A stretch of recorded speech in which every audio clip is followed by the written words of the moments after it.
Okay, so let's start the module. So here we will be covering. So I have started recording, so I can post it. Do you want Sujit? Because someone is asking me to get the record. I'm recording, right? I'm recording it, and I can post it in a list. So today's chapter. So as I have already informed Miss Asinta that I'm not well. So I'm infected by influenza and it'll be little difficult for me to talk continuously. So what I'll be doing is I'll be doing for 1 hour and then I'll give you a small break and I'll do for another 1 hour. So this Saturday and Sunday I'll be doing only for two and a half, like 2 hours and 30 minutes. So that's it. So the next week I hope to cover the rest of the stuff, right?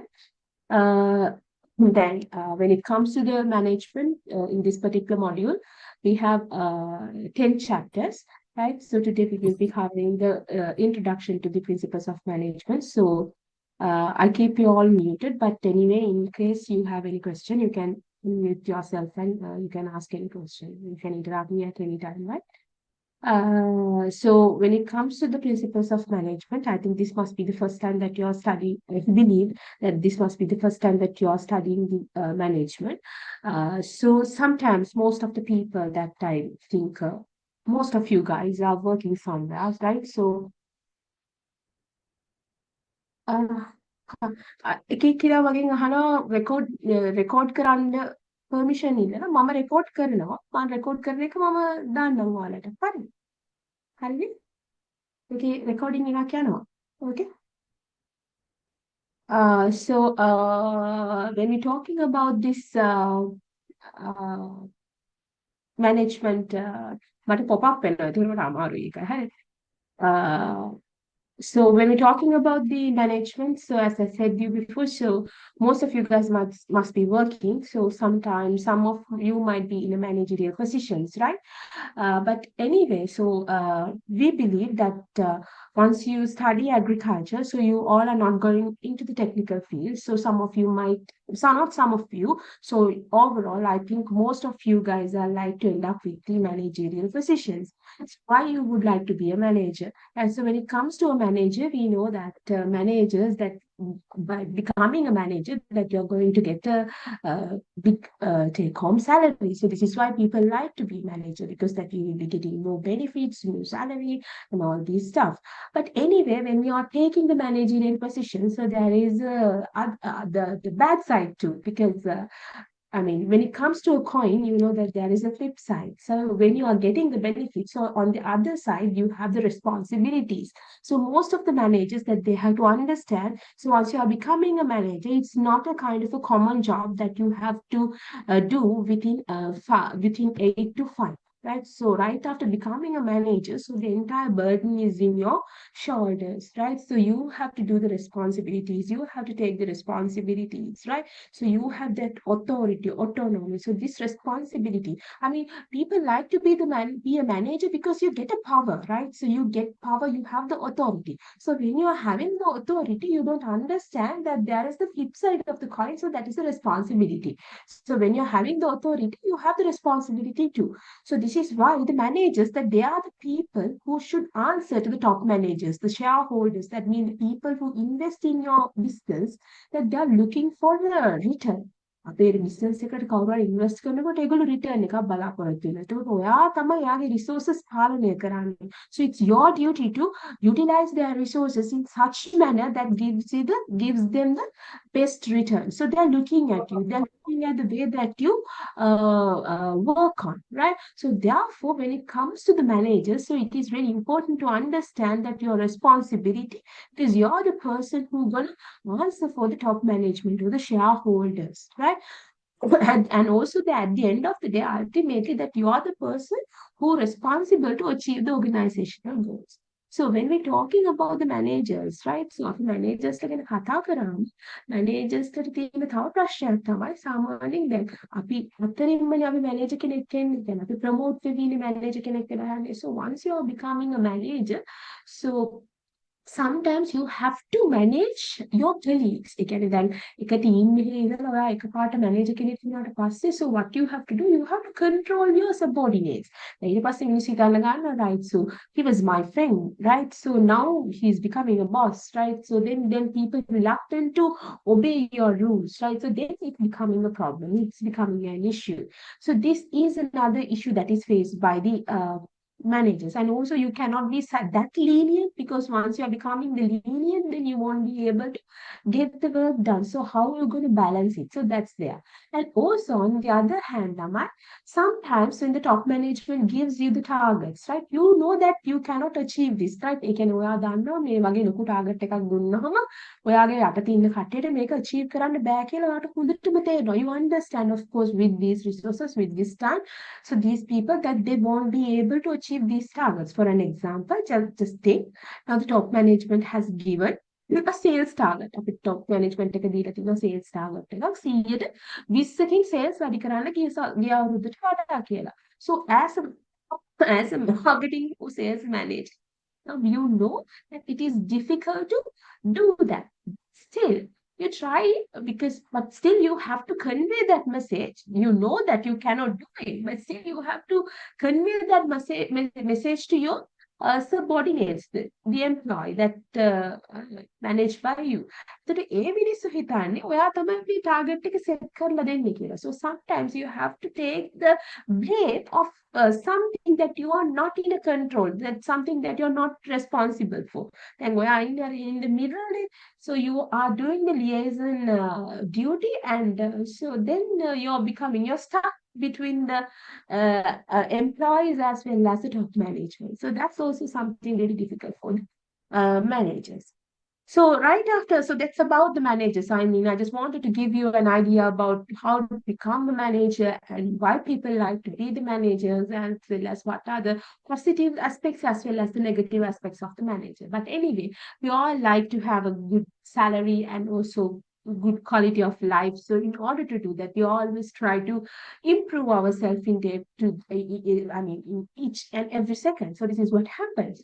So in that case, I know everybody that we all and we all like to get higher positions in our organization. So everybody's dream is the manager, to be a manager. So here we are going to study about how we can be the managers, what are the skills that is required by managers.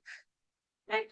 ඇත්තටම මේ fundamentals of management කියලා කිව්වහම මතක තියාගන්න. So once you go to the organization, you don't see a department called management. Management කියලා department එකක් නැහැ. So you find the departments like human resource management, marketing management, finance management, supply chain management, production and operation management. These are the departments that you find in your organization. But hambinna management kila department ekak naha. So why do we study this management? So these are the fundamentals of management. So whatever the things that we study in this particular module, so that can be applied every sort of business subject. I would say the operations, marketing, finance, a hammer manager can so this is what I wanted to tell you, right? So irrespective to whatever the subject that you deal with, so the management subject, so that is these theories and the concepts that you're going to study today will be applied to your sectors in your organization. So soon after studying this particular chapter, I mean, not the particular module, so this particular chapter, so that is the introduction to the management. So soon after you have studied this particular one, so you should be able to define who are the managers and what is management, and you should be able to explain what they do, and also you should be able to describe whatever the competencies and the skills that is used by the managers. So when we're talking about the management, so just before we take the definition of the management, අපි කියන්නේ management කියන එකේ definition එක හදාගන්න කලින් අපි දැනගන්න ඕන පුංචි concepts වගේක් තියෙනවා. So there are small concepts and a few concepts that you should understand just before you get the definition or just before you derive the definition of the management. දැන් ඔය manage කරන්න යන්නේ මොකක්ද? ඒ වගේ company එකක් අපි කියනවා organization එකක් කියලා. So what is an organization? So the organization means Lamai. So it's a kind of a unit. So when it comes to this unit, so there should be more than one person. ඒ කියන්නේ එක මිනිස්සෙක්ට තනියෙන් organization එකක් හදන්න බෑ. There should be two or more than two people who work together in order to achieve one particular goal. So that is known as an organization. So it's a kind of a formal unit. So there should be formal coordination. So that's the group of people who function in order to achieve the organizational goals. So when it comes to an organization, you just think about your organization. So if you just take my organization as an example, so it is One University of Sri Lanka, right? So in my organization, so on top we have VC. So under VC, we have 5 faculties. So these 5 faculties are headed by deans, and there are many departments under these faculties. If you just think about my faculty, so that is agriculture faculty, Faculty of Agriculture and Plantation Management. So we have 5 separate departments that is governed by RD, right? So we have the Department of Agribusiness Management, Plantation Management, Biotechnology, Horticulture, as well as the Biosystem Engineering. So this is our organization. So when we're talking about our organization, we have academic staff as well as non-academic staff. So that means the administrative staff as well as the supportive staff and also the students. So this is our organization. So when it comes to your organization, is also consists of comprised of lots of individuals. So when we're talking about these people, Lama, so as I said you before, so there are lecturers, there are people who works in the and there are students. So these people, they come up with the different organizational goals. Organizational goals and different individual goals. ඒ කියන්නේ දැන් මම උදාහරණයක් විදිහට මම lecturer කෙනෙක් විදිහට මට තියෙන්න පුළුවන් වෙන goals. Individual goals. මම lecturer කෙනෙක් විදිහට මම publications තියෙන්න ඕනේ, මම research කරන්න ඕනේ, ඊට අමතරව මගේ work norms complete කරන්න ඕනේ. ඕවා තමයි මගේ personal goals. ඊළඟට මගේ career growth එකක් හදාන්න ඕනේ, මම fellowships ගන්න ඕනේ. So these are my goals. And when it comes to a student, ඔයා student කෙනෙක් විදිහට ඔයාගේ goal එක මොකක්ද? අවුරුදු 4 වෙද්දි මේක කොහොම හරි complete කරලා අවුරුදු 4ක් නෙවෙයි ඔයාලා external කට්ටිය අවුරුදු 3ක් වෙද්දි මේක කොහොම හරි complete කරලා class එකකුත් එක්ක යන එක තමයි ඔයාගේ objective එක වෙන්නේ. හරිද? So we people are coming with different individual goals. අපි එන්නේ different individual goals වලින්. හරිද? ඒ වුණාට අපිට different individual goals තියෙනකොට අපි හැමෝම එකකට අරගෙන අපිට organization goal එකකට යන්න වෙනවා. මොකද්ද YB University එකේ organization goal එක වෙන්නේ? අපේ organization එකේ goal එක වෙන්නේ අපේ තියෙන resources පාවිච්චි කරලා, ඒ කියන්නේ අපේ lecturers ලා, අපේ labs, අපේ තියෙන හැම දෙයක්ම use කරලා අපේ resources උපරිම විදිහට use කරලා අපේ internal කට්ටිය, අපේ external students ලා එකම කාලයකින් නියමිත කාලයකින් as the stipulated time, so in order to give them the award them the degree within the stipulated time. So this is the organizational goal. Right. So when we're talking about the organization, so this is what I'm saying. So when it comes to the organization, so it consists of number of individuals who come up with different individual goals. So as a manager, what you have to do, you have to align them all in order to achieve your organization goal. So this is the biggest task that the manager has, right? So the managers that they have to direct you to achieve the organization goals. Otherwise, what will happen? So the people might deviate and they might focus on their individual goals rather than the organizational goals. So then there will be lots of conflicts that might occur within an organization, right? So in order to have a sustainable organization, so in order to have the continuity of your organization, so it is essential to achieve the organizational goals. So if you do not achieve the organizational goals, then you won't be able to sustain your business. So this is what you have to understand. These goals, when it comes to the organizational goals, so organization goals, so these goals cannot be achieved by the individuals acting alone, right? So that they have to work together in order to achieve it. So when we're talking about the organization, so as I said to you before, so in our organization on top we have the VC. So just like that, when it comes to any organization, that there is kind of an organization structure, right? So it says who on top and who report to who. Right. So how the resource allocated across your organization. So what are the departments? Who are the managers who report to them? Right. So this kind of a structure that describe the position as well as the resource allocation across your organization is known as the organizational structure. අප ඒකට කියන organization structure එකක් කියලා. So this is a kind of an example for a simple organization structure. So on top you have the, in my case, it's VC. So in your here you have the academic, non-academic, and administrative staff. So if you just think about the academic, non-academic, and administrative staff report to the registrar, and registrar report to the VC. And here we have the academic staff. So the deans are here. Deans report to the VC. Under the deans we have the heads, right? Sorry. One second.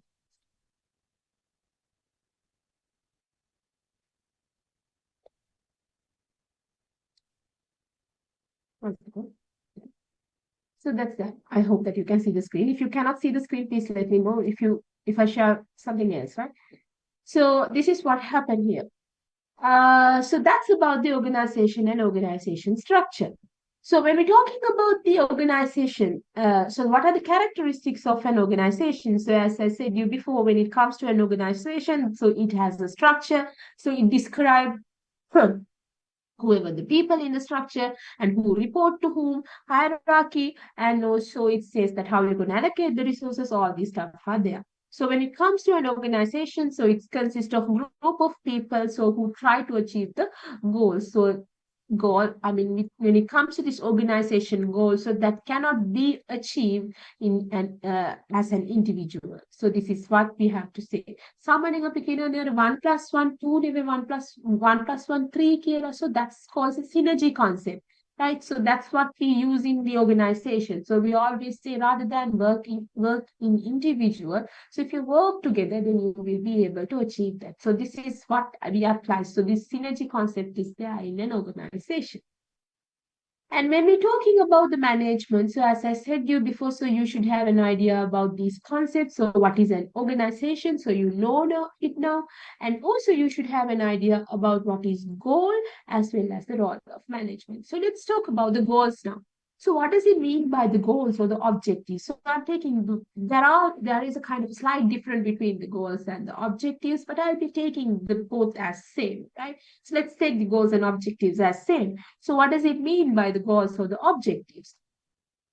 So when we're talking about the goals, Rama, so that means we all have the goals, right? So when you're joining this particular degree program, auxiliary degree program, so you might come up with a kind of a goal, right? So we all have the goals. So we normally renew it with the time, right? So I punchi kala tibba goals the way පස්සේ A level කරනකොට A level වලින් යනකොට වෙනස් වෙනවා ඊට පස්සේ සාසාම වෙනස් වෙනවා කැම්පස් යන කාලේ වෙනස් වෙනවා ඔය වගේ වෙනස් වෙනවානේ goals අපේ.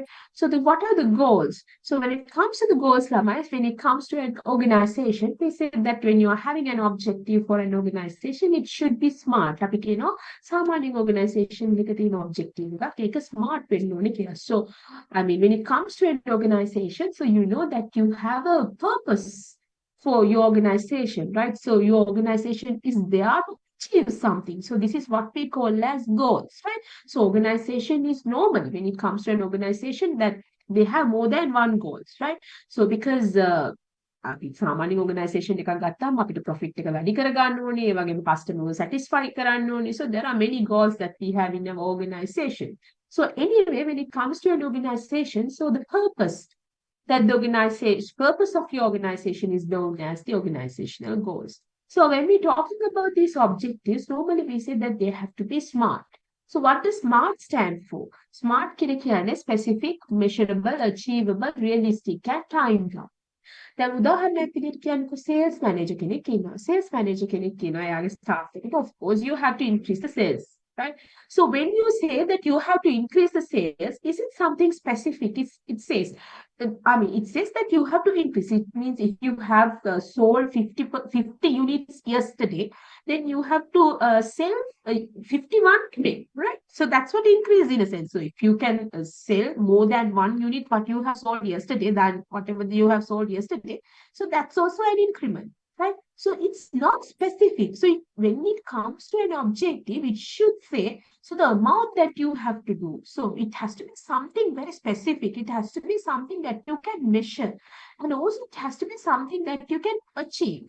And also you have to give the time, right? So this has to be done. So rather than telling you have to increase the sales, you can say that you have to increase sales by 5%, right? Within next 6 months.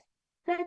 5% within next 6 months. So it's very specific. It says whatever the things that you have to do, the time has been given. So it's specific. And also it's measurable. Why it's measurable? So it says 5%. So you know whatever the sales that you have done in last month or last year, now what you have, so you have 6 months to increase it by 5%. Right? 100ට 5කින් වැඩි කරලා calculate කරලා බලන්න පුළුවන් මම කොච්චරද කරන්න ඕනේ කියලා. So you can measure it. And also it has to be something achievable and realistic. Right? You can මගේ resources එක්ක. So you have to think about whatever the staff that I have. Right? So if you have only 2 lines, then you know that of course I won't be able to increase it by 5% with these resources. And also if I ask you to increase the sales by 50% or 100%. Is it something realistic? No, it's not something realistic. So when you're giving something, when you're giving a target, it has to be something realistic and also it shouldn't be too easy. So 100ට එකකින් වගේ වැඩි කරන්න කිව්වොත් ඒක මාර easy target එකක් වෙනවා. So it's not it should be something like that. So it has to be achievable as well as realistic. No time has to be given. So as I said to you before, now you have given the task that you should complete it within next 6 months. So the time is given, the time bounded. So when we're talking about the objectives or the goals, so as I said you before, so they have to be smart, so they have to be specific, measurable, achievable, realistic, and time. Right? So then when we are talking about the role of the management, right? So what is the role of the manager? Now, the manager, as I said you before, his role is that when it comes to an organization, so you know that the organization has the goals. So the manager's duty is that they have to align the individuals in order to achieve the organizational goals, right? So rather than focusing towards their individuals' goals, so you have to take all of them in one line and you have to guide the organization towards goal accomplishment. So this is the role of management. So when we're talking about the manager, so he is the person who is responsible for achieving this organization. He is the one who directing, right? So when we're talking about the management, so there are many functions, right? So that you are the person, you have to plan for your organization, you have to allocate the resources, you have to organize, you have to do the financial activities, human resource activities, marketing, information resources. So you have to do all sorts of these activities in order to achieve the organizational goals. So the manager is the person who plans all sorts of these activities. And we will be studying whatever these activities, whatever the competencies that is required by managers in order to complete these activities and the task. Okay. So now we are trying to do the best job of this particular chapter. So the focus of this particular chapter. So what is that? We try to derive the definition of the management. So when we're talking about the management, we say that basically what we try to do, the management basically we are trying to achieve the organizational goals. So this is what we call the management. Then අපි organization එකේ goals achieve කරන්න යනකොට there are certain ways that we can achieve the goals, right? So you have to think about the resources, right? දැන් හිතන්නකෝ ඔයාගේ goal එක වෙන්නේ මොකක්ද? කොහොම හරි මේ degree එක complete කරන එක. අවුරුදු 3කින් මේ degree එක complete කරන්න. sorry කොහොම හරි මේ degree එක complete කරන එක. මේ degree එක complete කරන්න ඔයාලට ක්‍රම තියෙන්න මොනවද? ඔයාලට පුළුවන් මේ degree එක අවුරුදු 3කින් complete කරන්න. එහෙම නැත්නම් අවුරුදු 4කින් පුළුවන්. grace දාලා මම හිතන්නේ 5ක් වෙනකල් යන්න පුළුවන්. I don't know exactly. Grace එක දාලා පහකට ඉන්නත් යන්න පුළුවන්. ඊට අමතරව ඔයාට මේක ෆස්ට් ක්ලාස් එකක් දාන්නත් පුළුවන්. සෙකන්ඩ් අප් එක, සෙකන්ඩ් ලෝ එකක්, එහෙම නැත්නම් ජෙනරල් එකක් දාන්නත් පුළුවන්. මේකෙන් හොඳම විදිය මොකක්ද? අවුරුදු 3කින් first class එකක් දාලා යන එක නේද? So when we're talking about the organizational goals, Lama, when you're achieving the organizational goals, so there are certain ways that you can complete the task, right? So you have to take the best or the optimum way to complete the task. So this is why we are talking about the efficiency and the effectiveness. So I have not written it here, but it's something really important that must be in your course book, efficient and effectiveness, right? So the effectiveness in a sense that you are doing the right thing, right? So if you achieve the organizational goal, so we call it as effectiveness. How the effectiveness එක කියලා කියන්නේ ඒකයි. So you are doing the right thing. So efficiency in a sense, you are doing it in right way. So efficiency is always related to the resources. So you know, Lama, when it comes to the business subject, so most of the business subject, not most, almost all the business subjects that you study, so the base is the scarcity or the limitation of the resources. If the resources are not limited, what can we do? So we can do whatever we want. So you can go on trial and error basis because you can do the errors and you can try it. And if something goes wrong, then you can try another thing. But you can't do it because when it comes to the resources, they are limited. So the money is limited, natural resources is limited, energy, everything is limited, right? So then you have to be very careful when you're using the resources. So you have to use the minimum resources in order to achieve the organizational task. For an example, you just think that your task is to produce 5,000 units in your factory. හරිද? ඔයාගේ target එක තමයි 5,000 units factory එකේ හදන්න ඕනේ මේ අවුරුද්ද ඇතුළත. හරිද? ඒ 5,000 units හදන්න ඔයා මේ example එකක් කියන්නේ. 100,000 වියදම් කරන්නත් පුළුවන්. 200,000 වියදම් කරන්නත් හදන්න. හැබැයි 100 වියදම් කරලා හදන්න පුළුවන් නම් ඒක තමයි that is the best way because that you have to use the resources in an optimum way. So the efficiency in a sense, so that is always talk about the output with respect to the input that you use. හරිද? ඔයාගේ output එක හැමතිස්සෙම කතා කරන්නේ ඔයාගේ inputs වලට relatively. So this is why we are saying, so when we're talking about the efficiency, so we always talk about the right way, the way we are doing it. So the effectiveness in a sense that the doing right thing. So you have started a degree, right? So that is the kind of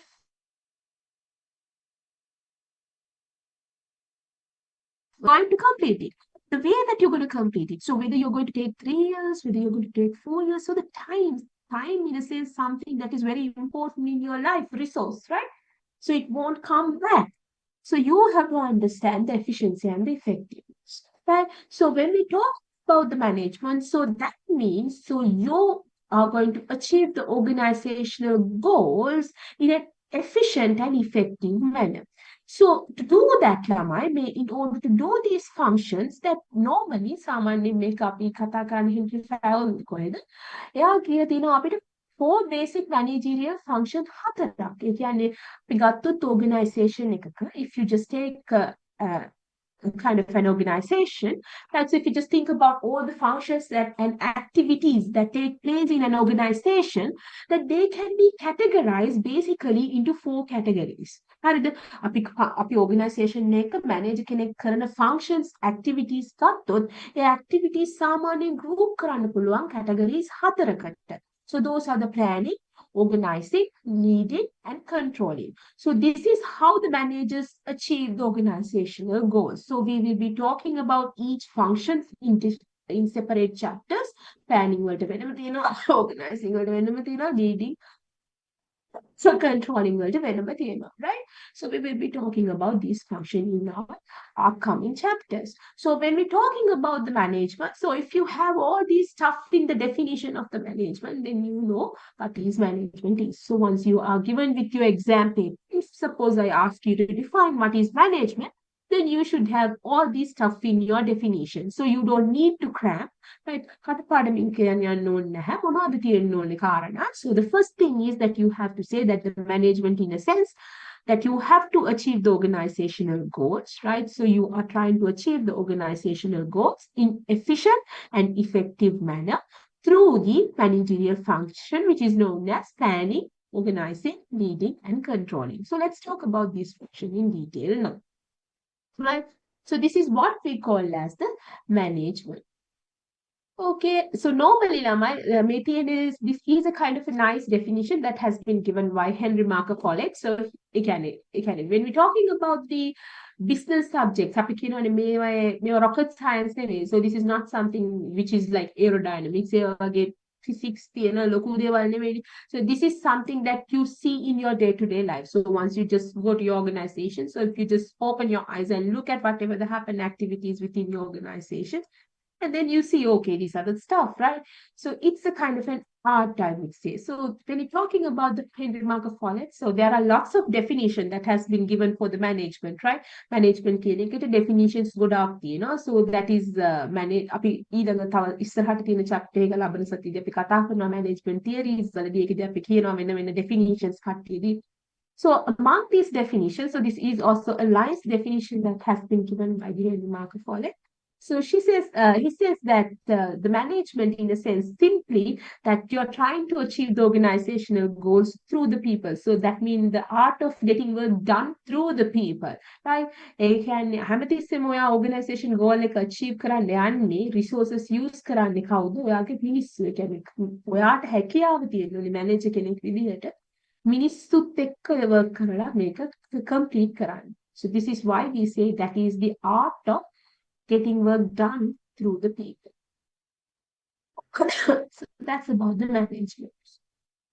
And now we are going to talk about the types of the managers, right? So when we talk the types of the managers, Damai, so you can categorize the managers that is based on their functions as well as their positions, right? So their hierarchy.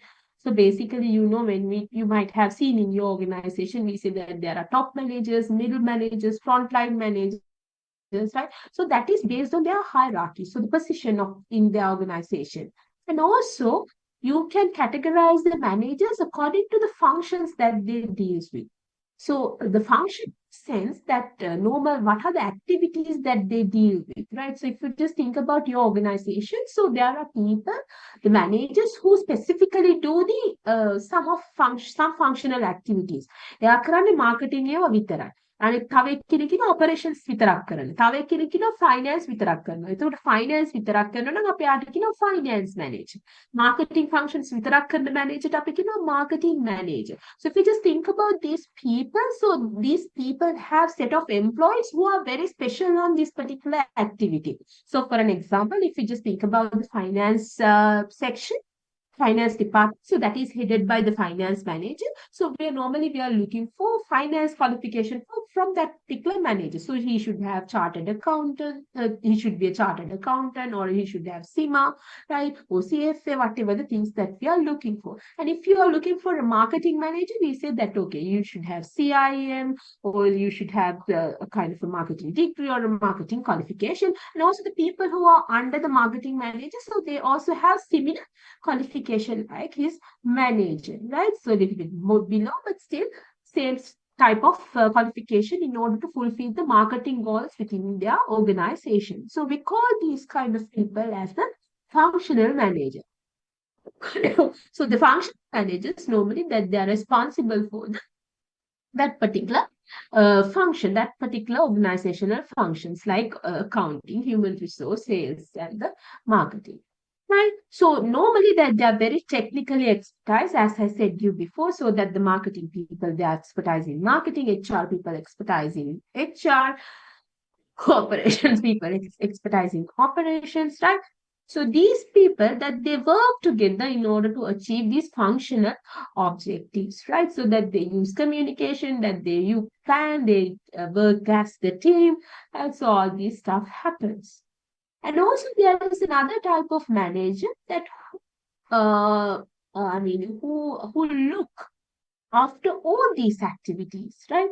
එයාට කියනවා general manager කෙනෙක් කියලා. අර අපි කියන්නේ ඉස්සෙල්ලා අපි දැන් කතා කරේ ෆන්ක්ෂනල් මැනේජර්ස්ට ගැනනේ. දැන් මේ ෆන්ක්ෂනල් මැනේජර්ස් ඔක්කොගේම ෆන්ක්ෂන්ස් බලන එක්කෙනාට අපි කියනවා සාමාන්‍යයෙන් ජෙනරල් මැනේජර් කෙනෙක් කියලා. Right? So he is responsible for the operations which are a little bit complex, right? So that they look at I mean, they are the people who oversees the function or the functional managers.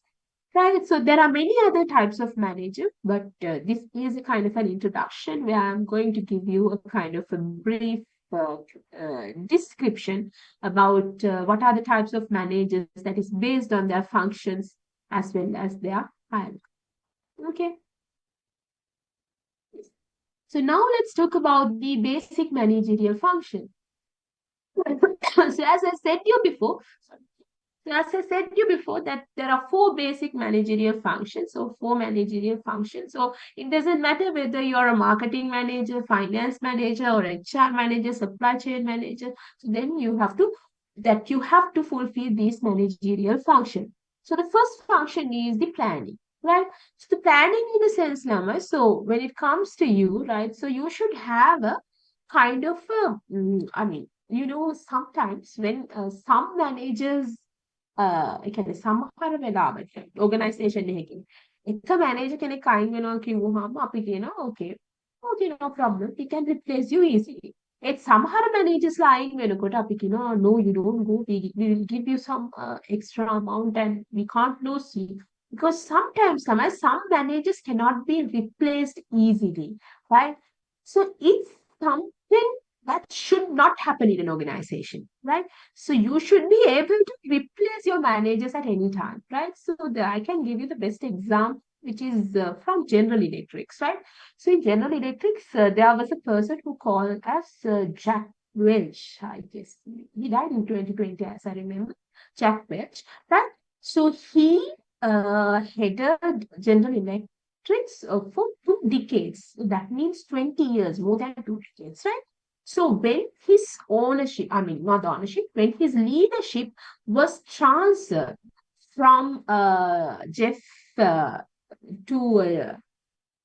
Jeff Immelt, Jack Welch මාරුනේ Jeff Immelt මට මතක විදිහට Jack Welch when it was transferred to Jeff Immelt, so then people thought at that time GE was on the top chart in the top businesses. So people thought that the entire organization might collapse because that it was in a different leadership for the last 2 decades, and now it's moving to a different hand. So they thought that the entire organization might collapse, but it didn't happen. So the people, I mean, the Jeff Immelt could survive, and that the business could survive in the top list further. So this happened because this person, Jack Welch, he made a kind of an organization that can be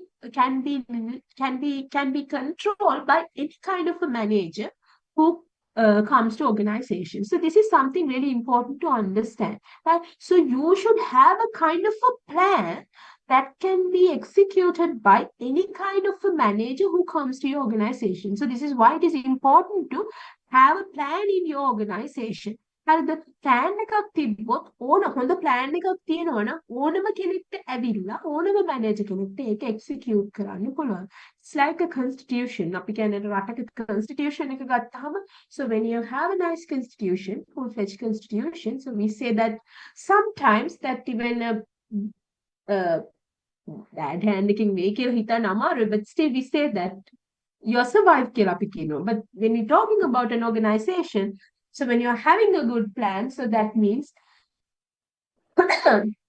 any manager that they can come and implement it. Right? So that is something you have to understand. ඒ කියන්නේ අපි කියන්නේ මිනිස්සු කියන කට්ටිය එනවා යනවා මැරෙනවා. So that happens, right? So if your entire organization gonna solely depend on a one particular sole person, so then what will happen if he dies, if you lose him, right? So then you shouldn't take that kind of a risk. So this is why we say planning is something really important. So rather than you are rather than centering your business into a person, around a person, so you have to make your business around a plan, right? So plan is something really important. So what is known by the plan? Right. So if you just think about yourself, just think about yourself. So are you the same person who were 10 years before from today? Will you be the same person right after 10 years from today? No, we're changing in every second, in every minute, we are changing. So sometimes we are improving, right? So we get experiences, we learn something. So we are improving day by day. I'm not the same person who I was used to be living 10 years before. Right? I was totally different. The way I thought, the way I talk, the way I dressed, everything was different. Okay, if you just think about the way that I talk and the way I the live as well as everything is different. And also I know that right after 10 years I'll be totally different from today. Right? So this is not only the appearance, මම කියන්නේ මේ වයසට යනවා කියන එක නෙමෙයි. අපේ අත්දැකීමුත් එක්ක මිනිස්සුන්ට එන ස්කිල්ස් උත් එක්ක මිනිස්සු improve වෙනවා හැම වෙලාවෙම. Right? So they learn something. So this is why we are saying that you should have a plan. So you have to have an idea about what I'm going to do after 5 or 6 years from today. Right? So this is what your plan, right? So when we're talking about the plan, so in order to have a plan, so sometimes you might have a short-term plan, sometimes you might have a long-term plan, right? So when it comes to an organization, you have both short-term, medium, as well as long-term plans. So we'll talk about the short and long. Short plan long term plan so where it will take 5 to 10 years to achieve. So you might have very short term annual plans where you need to achieve within 1 or 2 years. So you have to have a plan in order to achieve these organizational goals, right? So when it comes to a plan, in order to create a plan, Lamai, so what you have to have? ඉතින් ඉස්සෙල්ලාම තියෙන්න ඕනේ organizational goals තියෙන්න එපා. මම මොනවද achieve කරන්න යන්නේ කියන එක තමයි ඔයාලගේ plan එකේ තියන්නේ. හැබැයි ඔයාට plan එකක් අනින්න. So in order to tell, I mean, so just to tell whatever the things that you're going to achieve right after 5 or 6 years, you have to understand who you are today. And the mage organization එකේ තියෙන capacities මොනවාද? Strength මොනවාද? Right? So what are the things that I can do right after 5 years? So you have to think about it, right? So because if not that, what will happen? So you might have something unrealistic. Right? So plan in a sense, it's a kind of a blueprint that you have that describe whatever you're going to do right after 5 years. What will be your organization right after 5 or 10 years, right after certain periods of time. So this is what we call as the plan. මේ කියන හැම දේම ඉස්සෙල්ලම ලියන්නේ මෙන්න මේ plan එකේ. It's a kind of a written document. Sometimes it might be a written document. Sometimes it might be a kind of a verbally same thing, but still we always recommend to have a kind of a written thing, right? So it's a kind of a blueprint. So then you can refer it very easily. So whatever these activities, everything has to be there. It has to be mentioned that the way that you're going to do this, right? Implement right? So the right after the planning, so we comes to the organizing. So what does it mean by the organizing? Organizing කරනවා කියන්නේ දැන් ඔයාට plan එකක් තියෙනවා. Now you just when you join the external degree, so now you're at the very first, I mean very beginning නේ දැන් තාම මම හිතන්නේ subjects පහක් විතරනේ ගල්ලා තියෙන්නේ. I don't know, I think, right? So I mean you must be freshly joined, so you must have done like not more than 6, I guess, right? So you might have a kind of a plan, right? Some of you might having like, okay, I'm going to have first class, I'm going to have a second hour, so this is how I'm going to do it, right? So this is your plan. So when you have a plan, then you have to have a kind of an organizing. You can organize karega. So you have to think, make them in order. මං කොච්චර පාඩම් කරන්න ඕනේද මං කොච්චර ඒස් ගන්න ඕනේද වගේ ඔක්කොම අපි හදාගෙන ඉන්නේ. So this is what we call as organizing. So when it comes to an organization, so you know that there are many people. So when it comes to the organizational objectives, you should tell who responsible to achieve these organizational goals. Again, අපි ගත්තාම organization එකේ goals අපි කිව්ව ගොඩක් තියෙනවා කියලා. එක goal එකක් නෙවෙයි. So when it comes to the organization has so many goals, right? So you have to dedicate these goals across the organization, individual, I mean the people, among the employees in your organization. So you have to take who responsible to do this particular task. අපි task වලට වෙන් කරලා අපි කියනවා මේක මෙයයි කරන්න ඕනේ. ඊළඟට අපි කියනවා හරි මෙයාට මේ resources මේකට දෙන්න ඕනේ. Resource allocate කරන්න ඕනේ. So the organizational structure, who report to whom, how we allocate the resources. So everything is there in your this particular function. Right? So this is the function where we say the hierarchy, organizational structure. We say that who report to who, and this is the place where we allocate the resources. Right? Everything is there, organizing. So then thereafter, then one plan. So you have a plan and you have allocate the resources. You tell that who report to whom and everything is there, organizational structure. So do you think now the people will achieve the organizational tasks?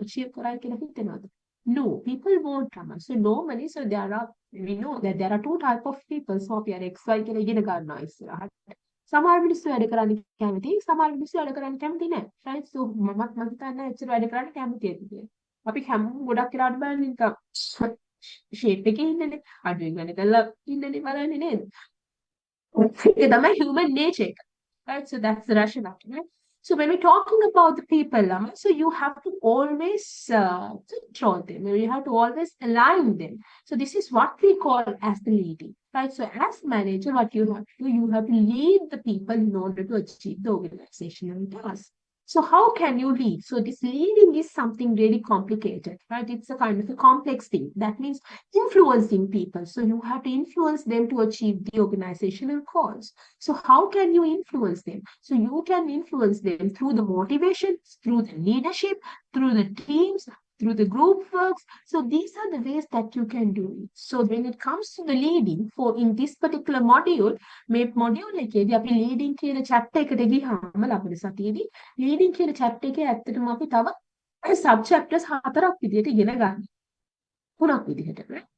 The teamwork ඉගෙන ගන්නවා then we will be talking about the motivation and the leadership so anyway so this is what we are calling as influencing people so if you influence them to achieve the organizational task අපි කියනවා හරි task එක මේක මේක achieve කරොත් you will be getting bonus right so you will be getting a vacation you will be getting a promotion right you will be getting an appraisal right so these things are there so when in order to do the task you form some teams team එකක් හදලා ඔයා කියනවා team එක මේ team එක තමයි responsible මේගොල්ලෝ ගිහිල්ලා team leader කෙනෙක් දාලා මෙහෙම කරන්න so it's something known as the leading it's the leading in the sense that you lead the people in order to achieve the organizational goals and the fourth one is the controlling so the controlling in the sense ළමයි දැන් ඔන්න plan කරලා organize කරලා lead කරලා organization goals achieve කරන්න යන්නේ so on way now you have to check whether you are in the right track or not, right? So in that case, what you can do, you can always compare your output with your plan. අපේ plan එකත් එක්ක අපිට මේක compare කරන්න පුළුවන්. So you can do this at the process. I mean, you can do this within the process. I mean, you can see that within the process. You can ඉවර වෙන්න කලින් සම්පූර්ණ process එක අපි මැදින් බලනවා okay are we in the right track so if not what we can do so this is what we call as the controlling well just give me I'll give you a kind of a very let me give you a kind of a very simple example so just think now you are a production manager කෙනෙක් විදිහට ඔයාට දෙනවා target එක රුපියල් you are given with the target to produce 5,000 units. ඒක තමයි ඔයාගේ දැන් plan එකේ තියෙනවා ලියලා කරන විදිහ ඔක්කොම plan එක 5,000 units හදන්න ඕනේ මේ මාසය ඇතුළත. So ඔයා hierarchy එක හදලා කියලා මේ assembly lines දාලා ඔයා කියනවා මේ line එකෙන් මෙච්චරක් හදන්න ඕනේ එහෙම කියන. So you are given with the target. ඊළඟට ඔයා කියනවා හරි මේක මේ line එකෙන් මෙහෙම 1000 ගාන හදන්න ඕනේ line පහට එහෙමයි 5000 හැදෙන්නේ ඒගොල්ලෝ target එක achieve කරොත් ඔයගොල්ලන්ට මේ bonus එක මේ විදිහට හම්බ වෙනවා කියලා lead ඊට පස්සේ මොකද කරන්නේ මාස මැදදී බලනවා right so you normally produce 5,000 so at the middle of the month so you should have produced at least 2,500 units if not you won't be able to achieve your target within next 15 days. So this is what we call as the controlling. So if you feel like that there is something wrong, so then you have to check, right, okay, there is a one assembly line, so where the units are black, the production of the units is black. So you have to take the corrective measures, right? So this is what we call as the controlling. Planning, organizing, leading, and controlling. Okay. So when we're talking about, so as I said you before, so please remember, so it doesn't matter whether you are a marketing manager, sales manager, human resource manager, production operation manager, whoever, right? So irrespective to the whatever the whatever the whatever the function that you deal with. So if you're a manager, that you have to implement all these function: planning, organizing, leading, and controlling. Right. So this leading is given here as the influencing. So it's both. Right. Uh, so you know this when it comes to the planning, organizing these functions. So all these functions that they are interacting with each other. So these functions that they yield to achieve your organizational goals. So this is what happens in an organization. So this is what happens through the management. So the manager, he is responsible for planning, he's responsible for organizing, he's responsible for leading and controlling. So through these functions that he's trying to achieve the organizational goals. So this is what we have described in our definition of the management. Okay. So when we're talking about the organizations, Lamai, so that is the basic function of a firm. Firm එකට තියෙනවා basic function එක. So the first thing is that they have to convert their input into the output. Organization එක සාමාන්‍යයෙන් ඔයා කරන්න ඕනේ ඔයාගේ input ටික output වලට convert කරන එක. So what are your input? Right? So the input in a sense, whatever the resources that you have, so that can be your people, their skills, their money, their raw materials, their capital, everything. So through the process, what you are trying to do, that you create the, so that means your goods and services, whatever the things that you produce within your organization. So that might be a kind of a tangible product like a mobile phone, booking, or a laptop, like service එකක් වෙන්න පුළුවන්. අපි දැන් මේ කරන්නේ service එකක්. ඒ වගේ දෙයක් වෙන්න පුළුවන්. Right? So consultancy or a kind of any architect, shooting idea, right? So that thing and lecture, these stuff are there. So anyway, this is what we call as the main function of a firm. So where you convert the inputs into the output. So as a manager, so what you have to do, you have to convert this input into output in an efficient and effective manner. Okay, so that's about the things. So here we are talking about the planning. So we discussed what is planning. I'm not going to discuss it again. So here we talk about the planning, whatever the functions that you have to do, right? So here, as I said you before, so you have to determine whatever the organizational goals, and you have to tell that the way you're going to achieve them, ඔයා කියන්න ඕනේ ඔයාගේ achieve කරන්න යන organization goals මොනවාද, ඊළඟට ඒක achieve කරන්න ඔයා use කරන strategies මොනවාද, tactics මොනවාද, tools මොනවාද. So all these have to be there. So you have to tell the direction for the organization future, and you have to tell that how you're going to allocate the resources. Can make it කලින් කියලා තියෙනවා, and you're going to allocate the resources in organizing function, right? So this is what we call the organizing. So this is a kind of an example for the organization structure. So as I said before, here we plan the task for the various people, the individuals as well as the group, and it says that who responsible for the particular task, who report to whom, everything was there, right? And we talk about the organizing, and so this is a kind of an example again for the organizational structure. And we talk about the leading. We said that we are going to influence the people. So how you can influence the members to achieve the organizational task, right? So when it comes to the leading, so there are certain stuff like that you can motivate them, right? So it's something really difficult, right? And then we talk about the controlling.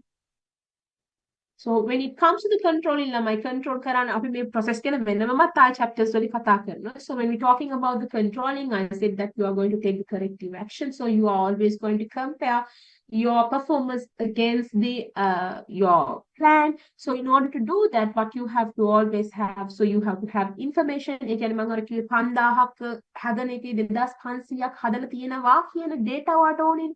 You have to gather information in order to compare it with the whatever the things that you have in your plan. So you have to gather information that measures recent performance, right? So you have to compare these things always with the pre-established standards. ඒ කියන්නේ plan එකේ තියෙන standard එකත් එක්ක තමයි current එක compare කරන්න ඕනේ. Then you have to do whatever the modification that you have to do. So this is what we call as the controlling. Right? So when we're talking about the management, So there are then the types of the management ගැන කතා කරද්දී you can categorize the management managers that is based on their functions, and also you can categorize the managers based on their hierarchy, their levels, like their positions. So we call them as the top managers who are at the top level, and the middle managers in between them, and the first line managers, that is the bottom line managers. So the top managers on top, bottom line managers on bottom, and the middle managers, that is in between the top and middle bottom managers. So these are the non-managers, are the employees, right? So when we're talking about these top, middle, and first line managers, right? So irrespective to whatever the position that you bear here, you have to execute all the functions that we have discussed so far.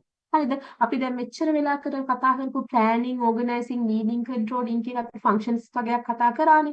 ඔයා top manager කෙනෙක් වුණත්, middle manager කෙනෙක් වුණත්, front line manager කෙනෙක් වුණත් ඔයාට මේ functions හතරම execute කරන්න වෙනවා. So the only difference is the scope that you deal with. So when it comes to the top managers, that they deal with the kind of a huge scope. So when it comes to the planning, organizing, leading, controlling, so that they deal with the entire organization. But when it comes to a frontline manager, so just think about a garment factory. Assembly lines, line, supervisors, and supervisor can frontline manager. But if you just think about that particular manager, so his scope is a little bit narrow because he has to think about just the assembly line, right? But when it comes to the operation manager, he has to think about all the lines. When it comes to a stock manager, he has to think about all the garment factories that under his umbrella. Right? So this is what we call as the hierarchy. So you can categorize the managers according to their positions, like top, middle, as well as the front line. So as I said you before, irrespective to whatever the position that you in, so that you have to deal all the basic managerial functions like planning, organizing, leading, and controlling.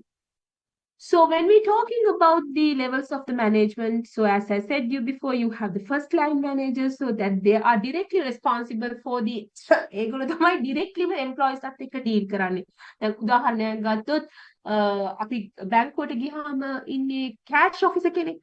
cash officer කෙනින්ම deal කරන්නේ cash counters වල කට්ටිය බලන්න එයා cash officer. හරිද? එතකොට අපි ගත්තොත් supervisor කෙනෙක් ගත්තොත් බේක් එක මොනවාද මේ garment factory assembly line so that they deal with these first line managers. ඒගොල්ලන්ට තමයි අපි කියන්නේ first line managers කියලා. So the first line managers කියලා කියන්නේ so that they are directly deal with the producing goods and services. So these are the people who directly looking at the production, first line or front line managers. And then we have the middle managers. So that is in between, as I said you before, that they are the people who coordinating the employee activities, that they are the people who determine whatever the goods and services to provide. And on top, you have the top managers. So they are the people who provide overall direction for an organization. So they see the entire organization as a whole, right? We got the CEO, organization, plan, right? So that's the other managers. So when we talk these managers, Lama, so if you just think about the frontline managers, so as I said you before, so they are the people who directly responsible for the production of goods and services, right? අපි ගත්තොත් මේ වගේ කට්ටියට මොනවාද skills ඕන වෙන්නේ ඔයාලට හිතේ. So if you just think about these type of managers, right? So frontline managers, that they need the technical skill. ඒ කියන්නේ වැඩේ දන්නේ නැත්නම් මේගොල්ලන්ට මහා කියන්නේ අපි සාමාන්‍ය මේ වගේ මැනේජර් කෙනෙක්ව තෝරගන්නේ කොහොමද? assembly line එක මහපු කෙනෙක්ම තමයි අපි supervisor කෙනෙක් කියලා දාන්නේ. හරිද? ඒ වගේනේ අර පොඩක් අර machine operate කරන තැනක එතන machine operate නම් කරාට ඒ operate කරන තැන ඒ කරපු කෙනෙක්ව තමයි අපි එතන supervisor කෙනෙක් විදිහට දාන්නේ. So frontline manager should be technical know-how එක කියන එක යාට හොඳටම තියෙන්න ඕන. Technical knowledge එක තියෙන්න ඕන. Right? So this is something really important to understand because they are the people who, employees who directly report to the frontline managers. So they should have the capacity to address their issues. Right? So most of the issues that is deal with manufacturing process. So they should have that technical expertise. So that is something really important. So when we're talking about them, so the frontline managers, that they also have to have a plan, they also have to organize, they also have to control, they also have to lead people. Everything has to be done. We got the supervisor කෙනෙක් දැන් එයාට කිව්වහම එයාගේ line එකකින් අර මං කිව්ව 5000 දුන්න වෙලාව එයාට කිව්වොත් එයාගේ ලයින් එකකින් 1000ක් දෙන්න කියලා එයාගේ ලයින් එකේ ඉන්න හැම ළමයෙක්ටම කියන්න ඕනේ මෙන්න මේකයි වගේ ටාගට් එක කියලා. So he should allocate the fabrics and the yarns and all these things his line, so that he should take care of this thing, right? So he should have a plan, he should have the organizing part and controlling and the leading, everything has to be done. So that's about the first and frontline managers. And then when we're talking about the middle managers, so as I said you before, these are the people who are in between the frontline and the top managers. So these people are responsible for the setting objectives. I mean, so that they are the people actually transferring the message from top managers to the frontline managers. So they are most of the time that they do the coordinating activities with the first line managers, right? So they are the people who establish the targets. So if you just think about an operational manager, right? So in this case, that we can take him as middle manager. So he set the target that is according to instructions given by the top manager, right? So that they coordinate with the other resources. So when the frontline managers are lacking some resources, that it's your responsibility to supply them, right? All this stuff are there. And then you have the top managers. So they are on top of your organization. So they are the people who see the organization as a whole. හරිද? ඒගොල්ලෝ තමයි organization එකේ මුළු සම්පූර්ණයෙන් බලන්නේ overall direction එක කියන්නේ organization එකේ තියෙන. So then they look at the organization and they support the strategies. So they spend most of their time in planning and leading, right? And when it comes to the management level and skills, so what are the managerial skills that is required by these levels? මම අර කිව්වා වගේ මේ එක එක level එකකට තමන්ට ඕන skills වෙනස්. We'll take a break and then talk, right? So it's 10:10. I'm going to start again at 10:30, right? So from 10:30 to 11:30.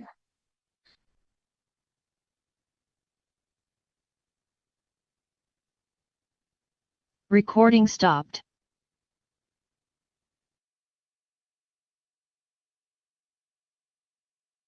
The scope that they have to deal with. Let me start the recording first. Recording in progress. So as I said you before, when it comes to the managerial skills, right, different managers and the different levels that they need different skills. So based on whatever the activities that they have to deal with, as well as the scope that they have to deal with, that the demand different skills. So if you just think about the technical managers first, we'll start from the technical managers because we have already talked about this. So if you just think about the frontline managers, so as I said you before, so they need technical skills mostly. So this is why I said they need technical skill mostly. But if you just think about the conceptual skills, so the conceptual skill in the sense, the cognitive skills, your ability to see the entire organization as a whole, so your capacity to make the strategies or the tools for the entire organization. So that is not basically required by the this particular level of managers. So basically they need the technical skills most. And also if you just go to the top managers, that they are at the top level, so that they have to plan for the entire organization, they have to take the decisions for the entire organization. So they have to see the entire organization as a whole, so that they have to have this strategic as well as conceptual decision making. So this skill is mostly required by this green color skill, which is known as the conceptual skill. So that is mostly required by the top managers, right? But though I said so, Lamai, please remember, it doesn't say that the top manager is blank with the technical capacities, right? So most of the time, if you just look at the organizations, right? So if you just look at the top managers as well as the very celebrity managers, most of them that they have promoted to the top level by being expertise in their technical levels, right? Right after past that level, only they came to the top level. So if you just think about Sundar Pichai and the Google CEO හිතුව ඒගොල්ලෝ එයා විතරනේ Microsoft Nadella ඒ හැමෝම. So if you just think about even Jack Welch, as I said you before from the example in General Electrics. So all these people that they have joined the organization in a very technical level. So if you just think about Sundar Pichai, Nadella, they all were software engineers, right? And also when it comes to the Jack Welch, he was a chemical engineer, right? So that they had a very good sound technical capacity too, right? So this is why I'm not agree always with this thing, because I know that when it comes to the top management level, of course, that you need the conceptual skill most, but it doesn't say that they are totally blind or they are totally unsound in technical capacities or technical skill. Most of the top managers that you see, as I have given you the most of the examples, if you just think about the General Electrics, it says that only one, if you just think about the list of CEOs, rather than one or two, most of these CEOs came from their internal, I mean, from their own organization. So no one came from outside. Right? No, not no one. So very few came from outside. So this is what I'm saying when it comes to the top managerial level. So it says that we need the conceptual skill most. Yes, of course, just because to implement whatever the activities that you have at the top managerial level, but it doesn't say that the people at the top management level that they don't have any technical capacity, right? So that's about the conceptual skill. And also this pink color one, which is known as the human skills. So it doesn't matter whether you are a top manager or whether you are a middle manager or whether you're a frontline manager, right? So you should have the human skills, because as a manager, you have to deal with human. So you have to, manager කෙනෙක්ගේ duty එක වෙන්නේ, you have to get the work done through people, right? So in order to do that, you should have the human skills. So human skills, irrespective to whatever the level you are, so it is required by each and every level in an equal portion, right? So that is the human skill. Right. So if you just think about the middle managers, so as I said you before, that they are the people who coordinate the top managers as well as the frontline managers. So they need the technical skill as well as the conceptual skills and the human skills in the equal level. Right. So these are the different managerial levels, and these are the different skills that is required by these managerial levels. Suppose if I ask in exam you to illustrate the different managerial levels along with the different skills that is required by those levels. So you have to do this particular drive. Okay. So now we are going to talk about some of the roles of the managers. So this has been given by a person who is called as Minitzberg. So the Minitzberg's observations, so that he did a kind of a research, so that indicate when it comes to a manager that they have to do diverse activities. So those activities can be organized into 10 roles. Managerial functions. So we said that the diverse functions of the managers can be categorized into 4 functions. So that has been given by Henry Fayol. So here Minitzberg says that there can be managerial activities can be categorized into into 10 roles. So if you just think about here, 1, 2, 3, 4, 5, 6, 7, 8, 9, 10. So these are the 10 roles. So basically that they comes in 3 groups, which is known as interpersonal roles, informational roles, and the decision roles. So the informational roles, in the sense that, we have taken them into 3 conceptual categories, right? So the information, so the managing by information. So you try to manage your employees through the information. And the interpersonal, in the sense that you are trying to manage through the people, right? Decisional, in the sense that you are trying to manage through the actions. So if we just think about these roles, each role, so that represent activities that the managers that they have to undertake in order to achieve the managerial functions like planning, organizing, leading, and controlling. Right? So let's go through these roles. So the first one is the figurehead. We start from the interpersonal roles. Right? So first one is a figurehead. So if you just think about the informational role, information role is monitoring. Right? So the monitoring කියලා so you are looking, you're supervising, you're looking at the information. So you're receiving the information. So you scan them, you make the report. So you maintain personal contact. So this is what monitoring in a sense. Manager කෙනෙක් වුණාම ඔයා informations බලනවා, information collect කරනවා, ඒවා chart කරනවා, ඒවා report හදනවා, ඒවා maintain කරනවා, personal contact sticker. So you're monitoring. So this is a informational role. And the next thing is may collect corporate information. Sometimes you have to disseminate. Sometimes you have to circulate them with your subordinate. So that's known as the disseminator role.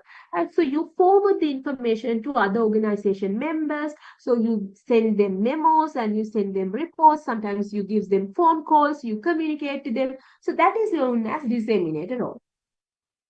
So the next thing is the spokesperson. So once you have collect the data, sometimes you create the report and you go and do the presentation. So you transmit this information to the outside people, that is through the speeches as well as reports as well as presentations and also the memos. So that's known as spokesperson duty. So these are the information roles of the manager, monitor as well as disseminator and the spokesperson. So let's go to the decision role. Right. So when we talk about the decisional role, so what are the things that you have to do? So the first thing is the entrepreneur. Right. So the entrepreneur so you are having new ideas, new ventures. So how the organization, I mean within the organization එක ගත්තම employee කෙනෙක් කොහොමද new ideas දාන්නේ. අපි එතකොට ඇත්තට මේක කියන වචනේ entrepreneur ට වඩා entrepreneur කියලා කියන්නේ. So when you are in an organization, entrepreneur කියන කියන්නේ අලුතින් එළියට ගිහිල්ලා තමන්ගේම venture එකක් පටන් ගන්න කෙනෙක්නේ. But when you are in another organization, still you come up with new ideas. We call them as an entrepreneur. So as manager, so you have to initiate the improvements in your projects. You have to identify new ideas. You have to delegate your new ideas to the other people. So this is your entrepreneurial role. Next is the disturbance handler. You know, when it comes to an organization, so there might be lots of conflicts that might happen, right? So you have to take the corrective action during these kind of conflicts, as well as when there is crises. So, you know, when there was the economic crisis, as well as when there was the COVID pandemic crisis. So the managers had to take some of those prompt decisions. So this is known as the disturbance handling, right? So you have to resolve the conflicts. You have to work with your subordinates, right? So all these stuff are there. So that's known as the disturbance handler. So if you just think about the US now, whatever the bushfire happened last time, so then whatever the managers did there due to the environmental crisis, right? So these are the disturbance handlers. And then the resource allocator. So you, as manager, you have to allocate the resources. So you are the person who decide who get the resources. So you have to have a schedule. You have to set the priorities. Everything is there. And the negotiator role. So how you can negotiate? You are the person who bargain. So when it comes to the departments, you know that they always has the rivalry, right? So they are asking for more and more money. So for an example, the marketing department is asking for this much of money and the HR department for that. And there. So there are many levels. So when it comes to this bargaining, that's you're the person who have to negotiate. So you represent the department during the negotiation of union contracts and also the sales, purchase budgets. So you represent the department's interest and all this stuff are there. You are negotiating with your union and these stuff are there. And now we're going to talk about the interpersonal roles. So a little bit, sometimes you know that, but you don't familiar. Okay? So the first one is the figurehead. So when it comes to an organization, so sometimes you are the figurehead, right? So you go and you perform some ceremonial and symbolic duties. Sometimes you greet the visitors. Sometimes you're signing MOUs. Sometimes you're signing the legal documents. So that's known as the figurehead role, right? And the next thing is the leader. Right? So you are direct and motivate subordinates, right? So you train them, you counsel them, and you communicate with your subordinates. You act as a leader. And also you are doing the liaison duty. So that means you are coordinating it actually. So you're linking them, liaison, right? So you are maintaining information link both inside and outside the organization. So sometimes you are using email, sometimes you're using phone calls, meetings, and all sorts of things. Right? And So apart from that, now we are going to talk about some of the competencies that is required by the managers. So now, so far we have talked about the managerial functions as well as the managerial skills and the managerial roles. Right. So now we are going to talk about some of the managerial competencies. When it comes to the managers, as I said you before, that there are lots of people in your organization. So among these employees that you are going to select the top best out of the best as the managers. So there is a huge competition. So when it comes to this competition, so what are the skills that the managers should have to compete with the others? So we call them as the competencies. So when you go to an organization, when you have to face an interview, so the basic thing that they're looking from you is the KSA, knowledge, skills, and attitude. So that is something really important. So they're looking for your knowledge, they're looking for your skills, they're looking for your attitudes as well as the behaviors. So these are the competencies that they're looking for. So when we're talking about the managerial competencies, so whatever the sets of knowledge, skills, behavior, attitudes that you need in order to achieve the organizational goals, that is based on some of the type of activities that the organizations deal with. So these are known as the managerial competencies. So let's talk about some of the competencies that you might require as a manager. Right? So when we're talking about the managerial competencies, here we are going to talk about 6 types of competencies. The first one is the communication competency. Can a manager connect with you to communication? So when we're talking about the communication, most of the time that you're thinking, it's just the speaking. අපි හිතන්නේ හැමතිස්සෙම speaking විතරයි communication කියලා PR කියනකොට no. The listening is also have something very important. So you should be able to listen as well as speak.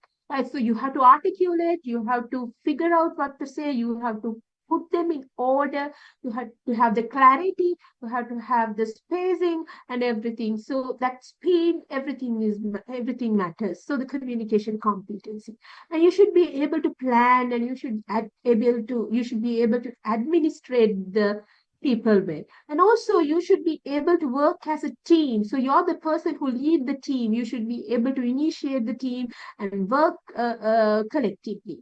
Right? Then we have the strategic action competency. So that means so you should be able to state the goals as well as you should be able to tell the way that you're going to achieve the goals. So the tools, the tactics that you're going to use.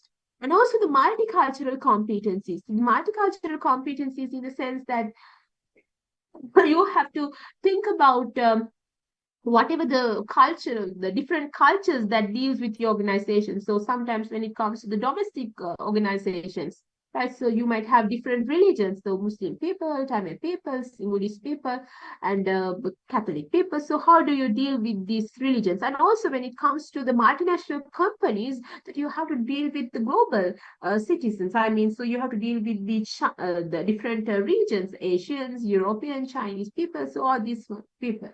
So the multicultural competency. So you should, as a manager, you should welcome all these. You should be able to embrace all kind of cultures in your organization, and also the self-management competencies. So you have to think about your organization as well as you have to think about yourself too. It's really important to groom yourself, improve yourself too. So that is what we call as a self-management competency. That means your grooming and mean your outer appearance as well as your inner side. I mean, so you have to reflux. I mean, so you have to reduce your anxiety as well as you have to acquire more knowledge. You have to do your higher studies, and the grooming, the way you dress, everything is important. So all these stuff they are in competency. So if you're going to be a good manager, you should have all these stuff, right? So that matters. So these are the types of example questions, right? So I'm asking, what are the 4 main functions of the management? So we have already discussed. So that is planning, organizing, leading, and controlling. So the second answer. So the technical skills, who needs technical skill most? So if you can remember, we said that the top managers need the conceptuals and the frontline managers need mostly the technical skills, right? So if you just remember the middle level managers, that they need all skills in the same way. That means the conceptual as well as the human and the technical skill. So the answer is the frontline managers that who needs the technical skill most. And which level of management is most responsible for the long-term planning? So if you can remember, the top level managers, they are the people who make the plans for the entire organization. So the top level managers that they create the strategic plans for the entire organization.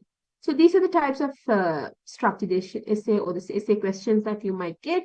So I'm asking you to define the management. You know that what are the things that should be included here. So we said that you have to say that the management in a sense that you need to achieve the organizational goals in efficient and effective manner through the basic managerial functions. So that is planning, organizing, leading, and controlling.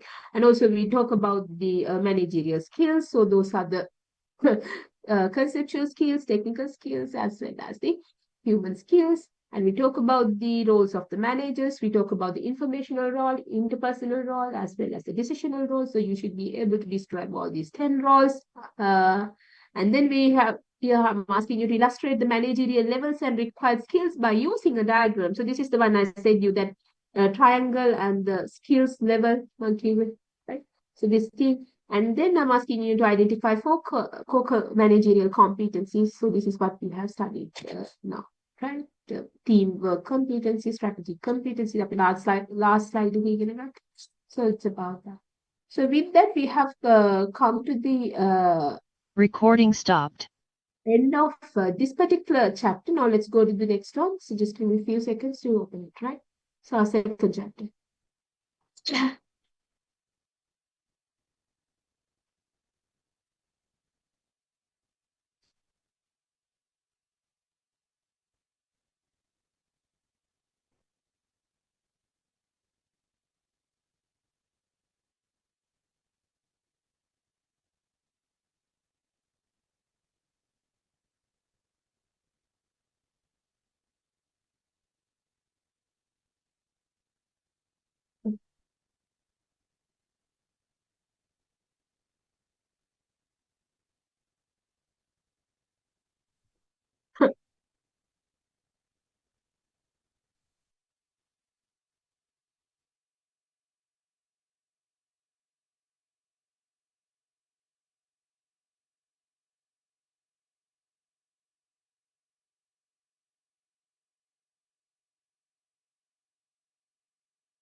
Recording in progress. So now we're going to talk about the organizational environment. So when it comes to an organization, Nama, it's not isolated, right? So your organization, whatever the function that you deal with, it is impacted by the outside environment, and also your function might impact the environment too. So this is why it is important to understand that the environment that the organization operates within. So it's something really important to do. So before you plan or organize or control, before you do anything, that you have to understand your organizational environment, and you have to do a kind of a situation analysis in order to get an idea about your strengths, weaknesses, and opportunities, as well as threat. So that's something important. So let's talk about the organization environment. So basically, Ramai, so when we're talking about the organization, so you know that you are inside the organization within your company as well as outside. So whatever the things within your organization, so inside, so that is always in your control. You can control the things within your organization, but you cannot control the things outside the organization. So this is why we say when it comes to the within the organization, so we call it as the internal environment. So the internal environment, we call it as controllable environment. But when it comes to external environment, so that's been the outside of the organization, we call it as uncontrollable environment. So it's a little difficult to control. It's not in your hand, right? So if you just look at this particular circle, so this is your firm. So I'm saying this black colored one circle. So that is the internal environment. So that is within your organization. That is what you can control. So if you just think about this large circle, two circles, like the green one, the yellow color one. So this is the external environment, which is little difficult to control. So it's out of your control. Right. So if you just think about the within your firm, internal environment. So what are the things that you have inside your organization? මොනවද ඇතුළේ?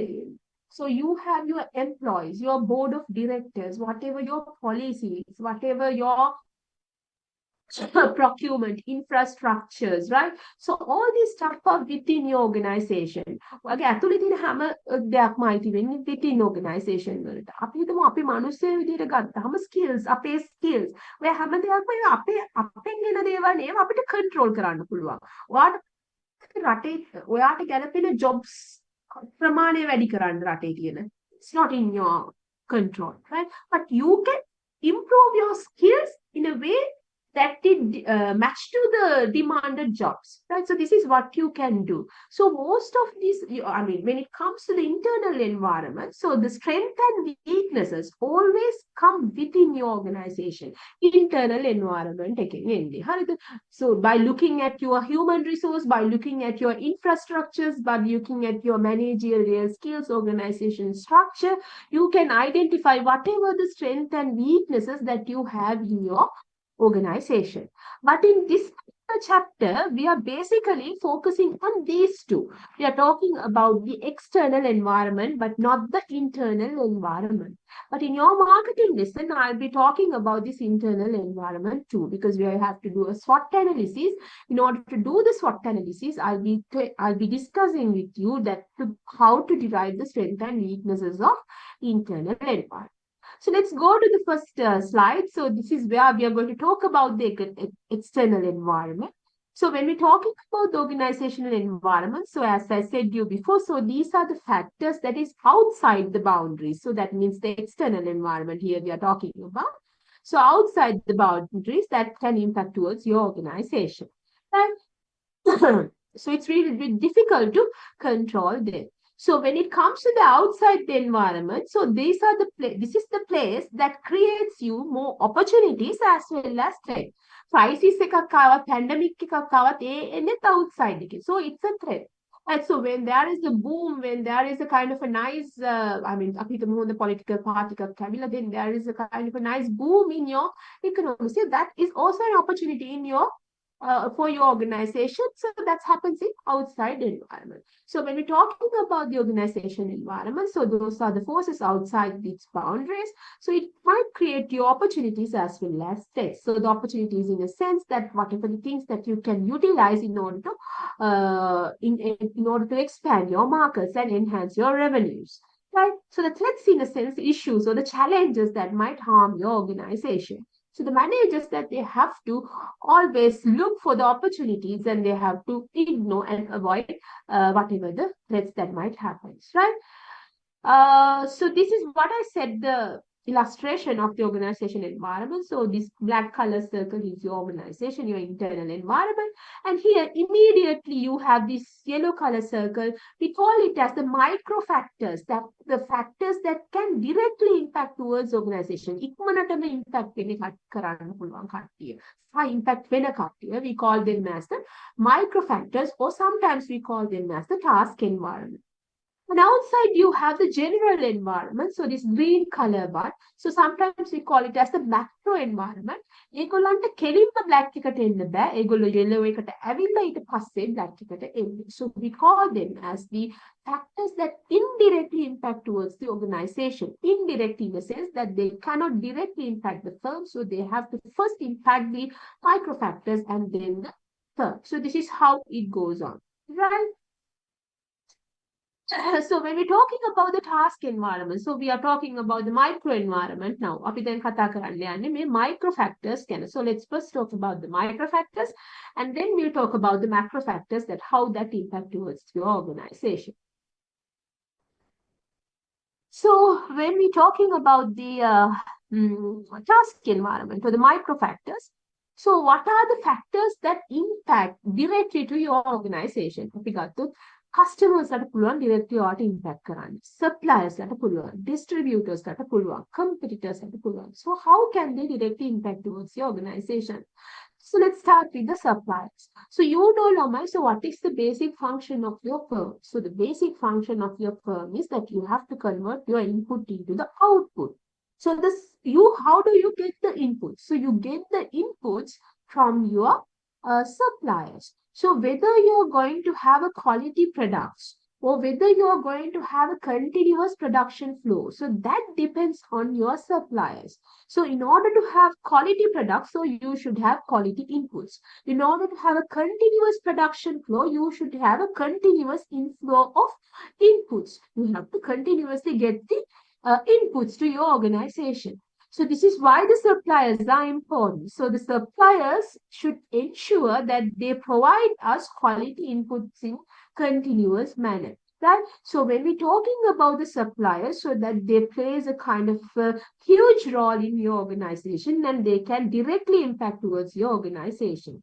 And also, Lama, so when we're talking about the suppliers' bargaining power, so the influence, right? So the influence that the suppliers can make on our organization, that depends on the nature of raw material too. Sometimes when they supply something very scarce, something very limited, so then their bargaining power is really high. So if you just think about some of the richest people in the top rich list, right? Richest people, right? If you just think about the Ambani, Adani, right? So they all deal with this energy, right? So the resource that they deal is something really important and limited. So this is why their bargaining power is really high. And also, someone is writing, don't do it.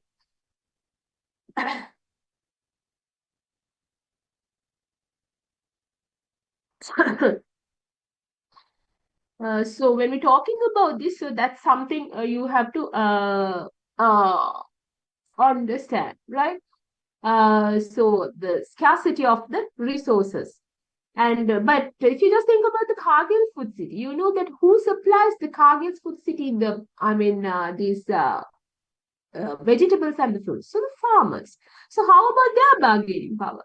So their bargaining power is very low. Why? When it comes to the farmers, you know that there are multiple farmers that where the food city has access, and that they can get wherever they want. I mean, if the farmer says that they don't like to give fruits and vegetables for that farm, right? So that's there. So in that case, the supplier's bargaining power is low, right? So therefore, you have to understand the supplier's bargaining power. So you know there is a nice case from the Ford, right?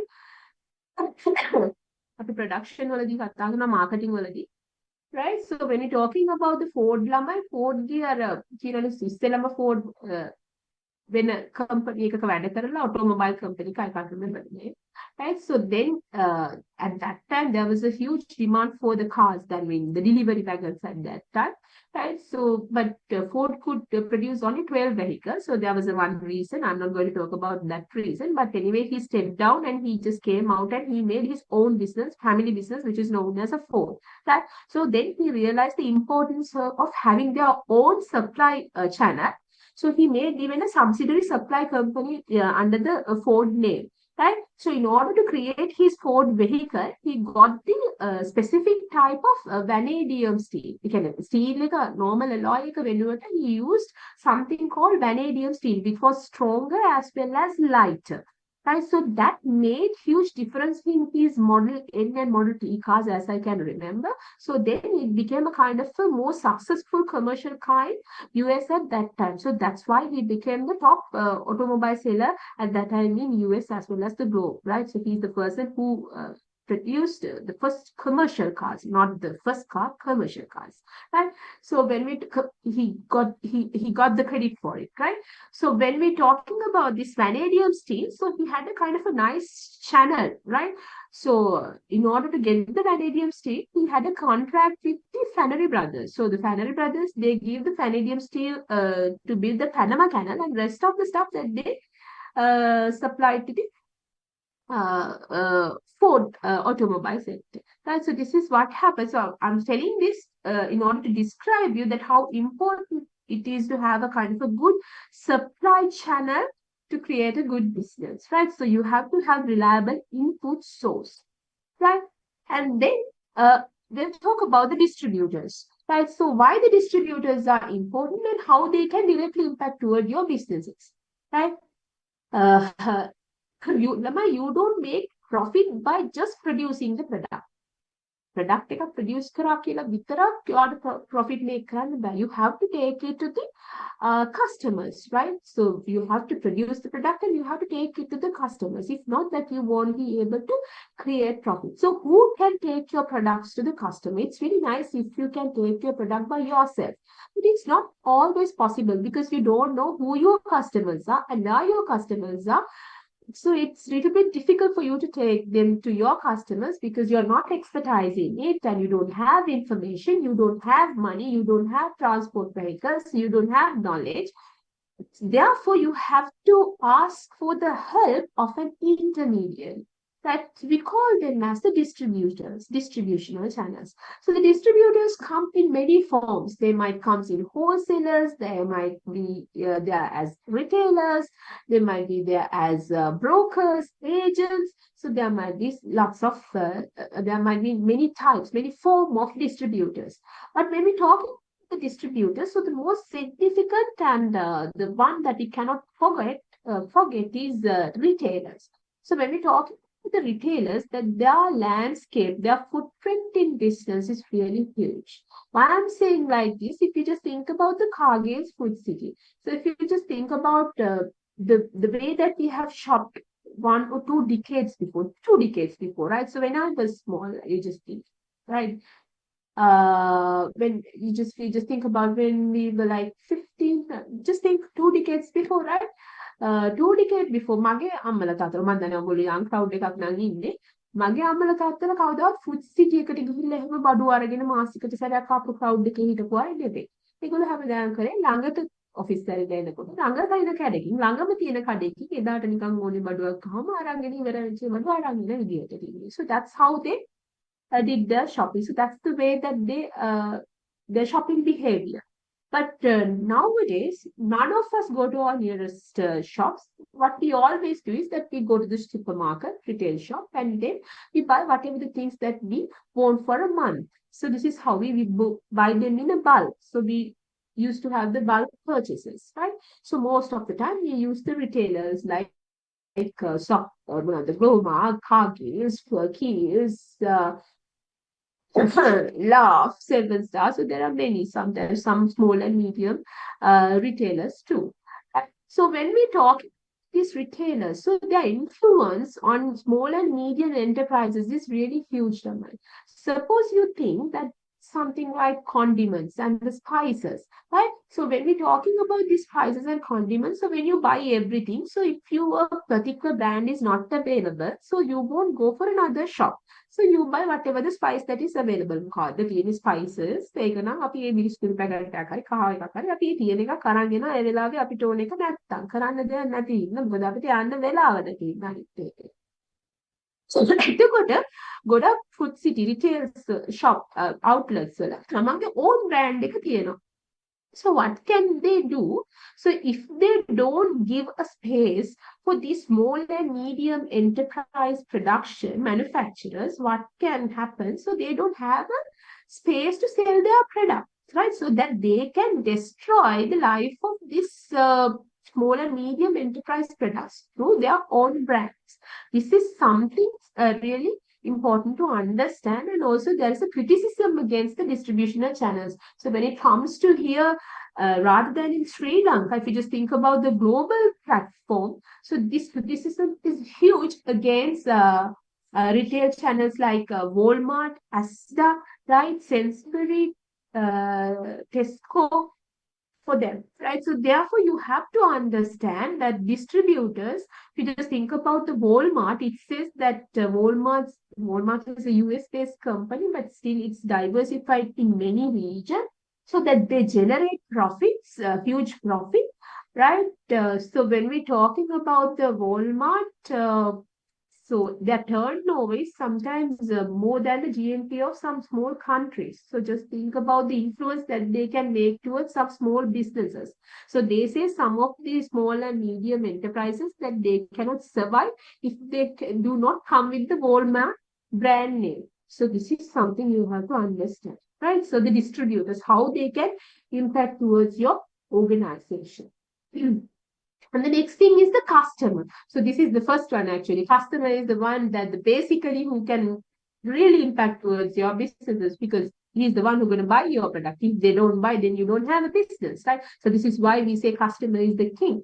So the people who buy the goods are known as the customers. So not ultimately the people who consume. Sometimes he might consume, he might not consume, but still people who buy the goods are known as the customers. So normally when we're talking about the customers, there are many types of customers. So there might be the consumers, there might be the business customers, there might be the customers in different countries. So we'll be talking about these customers in a different chapter. So how the customers can impact towards your businesses. So suppose that the customers, the income level goes down. So then they do not purchase branded products, right? So then that's becoming something. And just think that the customers are becoming more health conscious. So now the demand for the carbonated drinks might decline. So that impact towards the customers can direct impact towards your businesses. Okay. And the competitors. So who are the competitors? So the competitors are the people or the organizations who supplies the same goods and services like you, right? So when we're talking about the market, that the customer අපේ product එක දෙනකොට so there might be set of other organizations who provide the same products and services in the market. So we call them as the competitors. So there is a rivalry between the competitors. We are competing for the same market share. So the customers that they should have a good reason to buy your product, but not your competitor's product. So suppose your competitor that they have reduced their price. So then definitely the customers will shift to their product, right? So that impact towards your businesses directly. And also suppose that the competitors that they suddenly improve their quality down, they come up with a nice package. So then the customers might attract to that, right? So that directly impact towards your business. Okay.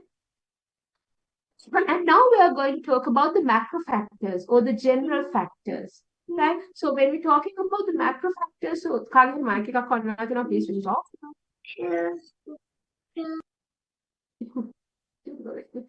So when we're talking about the macro factors, so that means those are the factors that cannot directly impact towards your business. Directly impact කරන්න බැහැ, so they impact you indirectly, right? So these are the macro factors. So we are talking about the macroeconomic factors, macro political factors, macro විදිහට තියෙන්නේ. Right? ඒ කියන්නේ මේවා කෙලින්ම එන්න බෑ. මේවා එන්නේ එක්ක customer, එක්ක competitor, එක්ක distributor වෙනස් වෙනා තමයි. So that impact towards your businesses. So what are the macro factors? So let's talk about the first one, that is the economic forces. So when we're talking about the economic factors, so what are the factors? So your inflation rate, as well as your exchange rate and your interest rate, your unemployment rate, all these factors impact towards your businesses. So if you just think about the unemployment rate, right? So your workforce, economic force, so that impact towards definitely your business. So when your interest rate is fluctuating, so that might impact your business badly.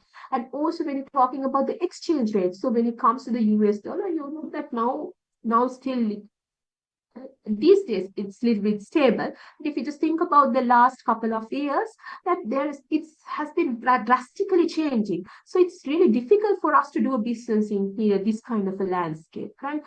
Not even in Sri Lanka. If you just think about Australia, that is in between 2019 to 2022.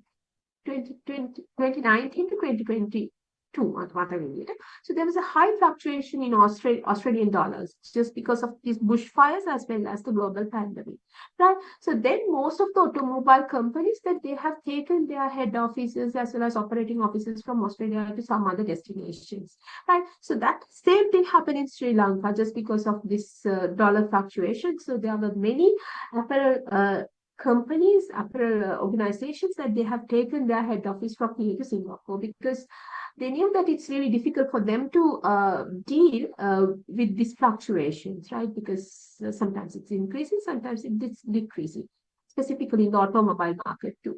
So the inflation rate as well as inflation rate inflation rate inflation so when there is an inflation, so what will happen to the customers? So the customers that they don't have enough money in their hands, so that they might stick to buy whatever the things that they feel really necessary. So this is something that you have to understand. So the economic forces. And also sometimes there are different countries that might know highly consumptive but Norway වගේ ගත්තම consumptive අඩුයි කියලා කියනවා. So they ask that the economy is not active because you have to spend money. So you have money and you have to spend money. Otherwise, people won't. The economy won't be active. So that's also something very important to understand, right? So the interest rate, unemployment rate. So these factors also impact towards your businesses. They can entertainment කරන්න කැමති නැත්තම් මිනිස්සු ඒ වගේ වියදම් කරන්නේ නැත්තම් එතකොට business එකක් දාන්න බෑනේ. එතකොට ඉකනොමික් එක්ස්පැන්ෂන් එකක් අපිට බලාපොරොත්තු වෙන්න බෑ. සල්ලි තිබ්බත් එතකොට ඒක නැති වෙනවා. So economic forces impact towards your business. The next thing, technological forces. When it comes to the technological forces, that has a huge impact towards today's businesses. Because if you just think about the global population, more than 2/3 of the global population use mobile phones, right? And more than 50% of them use smartphones. And also, if we just think about the global population as a whole, more than 50% of the global population has access to the internet through the mobile devices. Therefore, they are more exposed. Informations are everywhere, right? So therefore, that impact towards your business in a different way. So you have to understand that you have to change your marketing mix, your product pricing, and your promotional tools according to these technological improvement. And also, on the other hand, you have to understand now you are totally exposed. So if I want, මට ඕනේ කියලා හිතුනොත් ඕනම වෙලාවක ඔයාලගේ address එක phone number එක ඕනම කෙනෙක්ට විනාඩි 5ක් මහන්සි වුණොත් හොයන්න පුළුවන්. Not only yours, but also you can find mine too, because we are exposed that much, right? Because we all use the social, we all use social profiles, the platforms, right? We all use Facebook, Instagram, Twitter. So these applications are there, and also whenever we go, we keep our Google and Google footprints, right? So the Google knows where we went, what we have done, everything is known, right? So therefore you are exposed, your data is there, and sometimes your data has been exposed to the another organization even without your knowledge, right? So this is why the Mark Zuckerberg has always goes to the US senator and give explanation for this breaching the agreement between the customer and the service provider, right? Because our informations that they are disclosed to many people without even our permission, right? So that's something you have to understand. And the next thing, socio and cultural forces, right? So when we're talking about the cultural forces, so how the culture can impact towards your businesses, because when we're talking about the business now, we know now we are in a kind of a global market, Lamai. So we don't know actually where the businesses are coming from, because we call that as the stateless level. අපි කියන stateless level එකකින් අපි දන්නේ කොයි organization එකෙන්ද يعني කොහොමද මේක ඇත්තම parent company එක කාටද අයිති කියන එක අපි දන්නේ නැති වෙන තරම් වෙනවා කියන අපි උදාහරණයක් විදිහට ගත්තොත් Range Rover, Land Rover මම දන්න විදිහට දැන් Peugeot උනාට brand එක අයිති වෙන්නේ Indian Tata වලට, right? So that's there. So this is what I'm saying. So sometimes you don't understand that where that particular organization is coming from, originating. Right? So we call that as a stateless level. So this is why I said the Walmart is a US company, but it's diversified even in Europe and some other countries too, right? So we just think about the McDonald's, right? So that's everywhere. Sometimes people think, earlier the people thought Japanese people, if you just think about the Japanese people, it says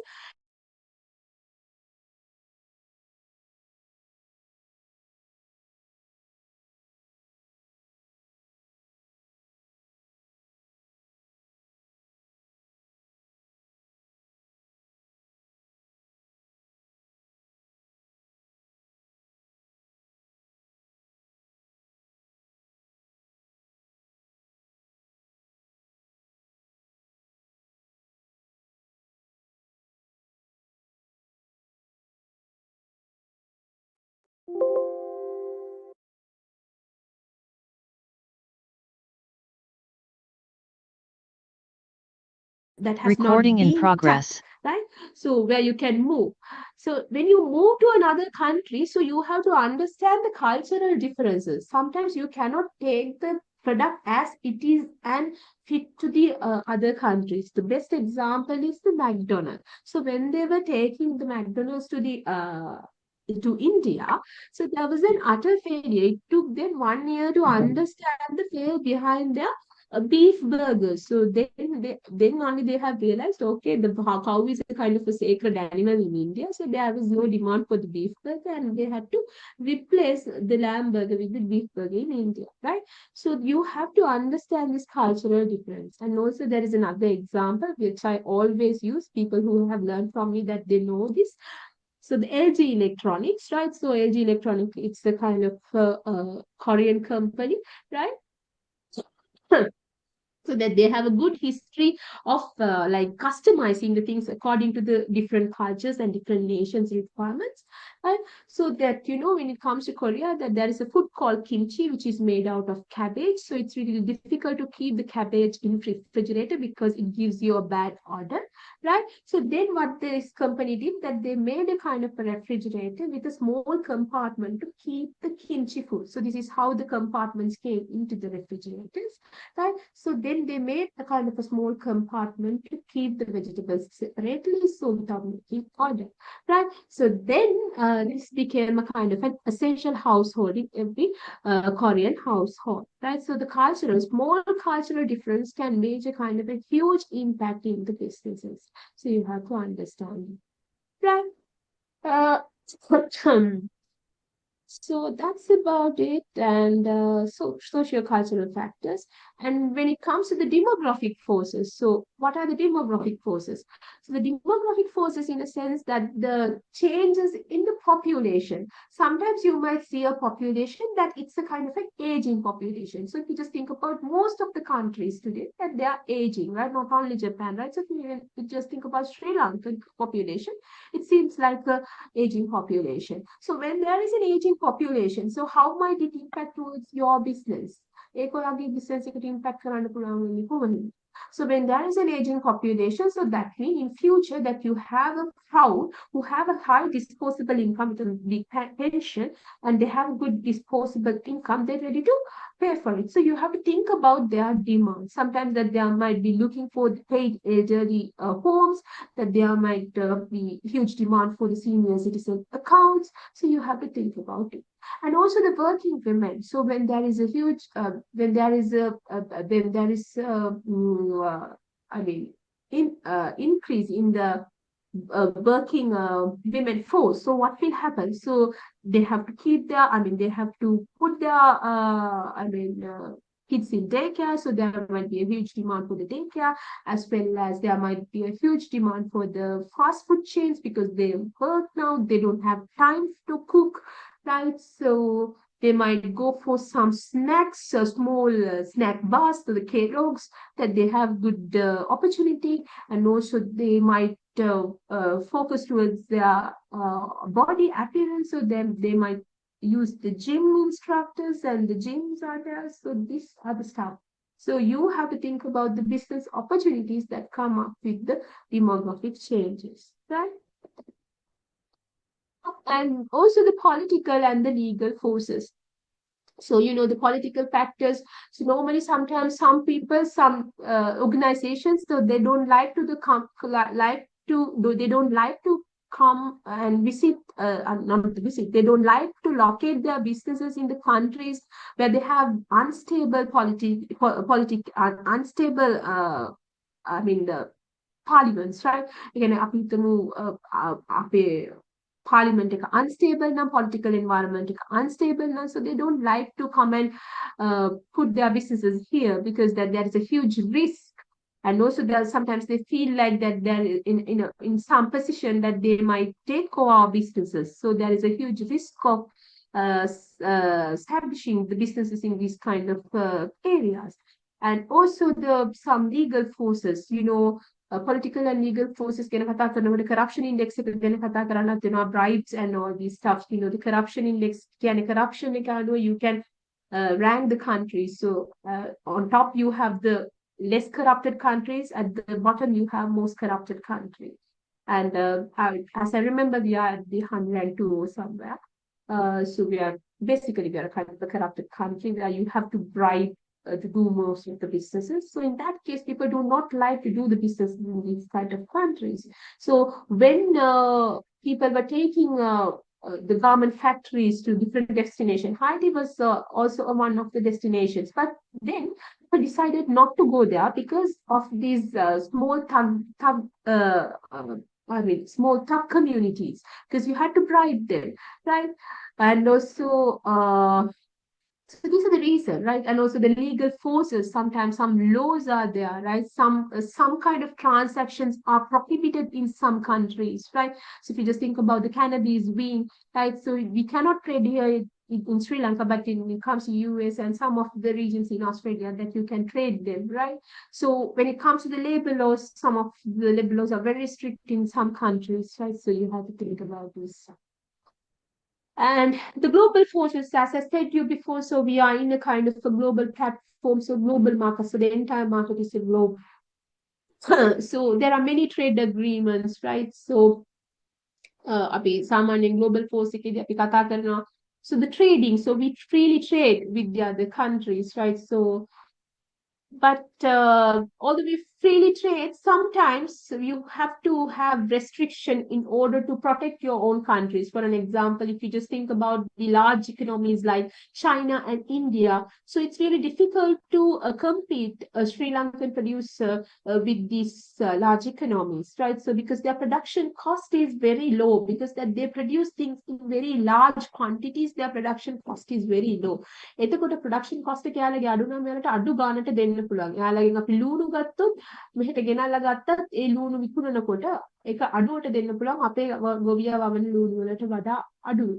So therefore what you have to do, so if you try to import everything, what will happen? So then our production might collapse. Therefore you have to protect your domestic producers. So in order to do that, what you have to do, so you have to have some restriction. So in that case, you have to have taxes, tariffs, as well as quotas, right? Tax එකක් දානවා අපි එහා පැත්තෙන් import කරනකොට අපිට හරිය අපි tax එකක් දාලා තමයි දෙන්නේ. එතකොට ඒකට tax එකක් දාලා ඒ price එක ආවහම අපේ කට්ටියට compete කරන්න පුළුවන්. right? නැත්නම් අපි යාලට fertilizer subsidy එකක් දෙනවා. එතකොට අපේ කට්ටියගේ production cost එක අඩු වෙනවා. So these are the ways. And මේ විදිහට තිබ්බට මෙහෙම trade barriers අපි ඒවට කියනවා trade barriers දානවා කියලා. Trading free trade තිබ්බට sometimes we put trade barriers through the taxes, tariffs, as well as quotas. But in some countries, Lamai, so sometimes that they act as cartels one way, so that they act as a particular region, or sometimes and they collectively facilitate the trades. ඒගොල්ලෝ විතරක් ඒගොල්ලෝ එහෙම trade එක facilitate කරනවා. උදාහරණ දැන් සාක් වගේ එකක් ගත්තොත්, so they get together and they work together in order to do this. ඊළඟට Sri Lanka in the Sri Lanka Free Trade Agreement, Pakistan Sri Lanka Free Trade Agreement is something like that. And also the NAFTA, North American Free Trade Agreement, no more there. NAFTA Trump ආවට පස්සේ අර කිව්වේ Mexico, Canada, US තියෙන්නේ තුන තමයි trade agreement එකේ ඉන්නේ, but he said now that it has been changed, right? And get other example. So these are the global forces. And here are some questions for the particular chapter. So here I'm asking you to describe the general environment. So it consists of what? So the general environment, so the first answer is supply, customer, distributors, and competitors. So that is the task environment. So the second one, political, demographic, economic, and competitors. The competitors are there, so it's not. So that is not the answer. Then again, the suppliers, customers, no, it's task. And political, economical, political, economic, technological, and socio-cultural, of course, so the answer. And here I have given another two questions. So these are the kind of essay type questions, the model questions. How does the external environmental factors impact towards the business? So we have discussed so far, so you should be able to describe them. And I'm asking you to differentiate the task environment from the general environment. You should be able to, okay? So with that, we have come to the end of this particular chapter. So we have a few more chapters to go. So let's see that. Anyhow, I'll try to complete it next. So with that, we have come to the end of this particular session. So there will be a continuous assessment from these two sessions because it's a must. And most probably, I can post the continuous assessment that's on Wednesday night. It's a small MCQ, right?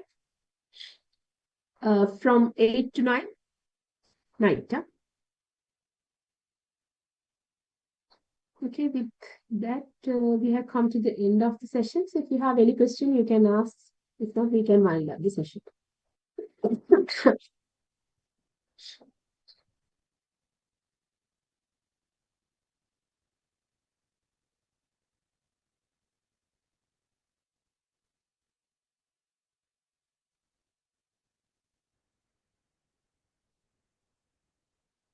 Recording stopped. Okay, I'll post the assignment too, sure, right? I'll post the assignment as well as the PPT and the course materials on LMS, okay?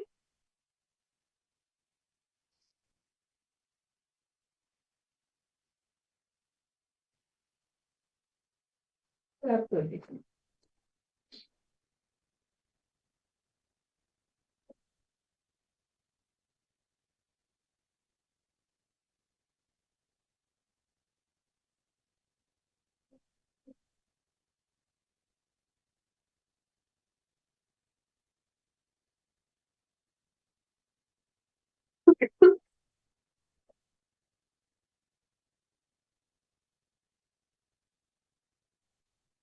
Okay, if you don't have any question, we can wind up the session. So we'll meet again next week.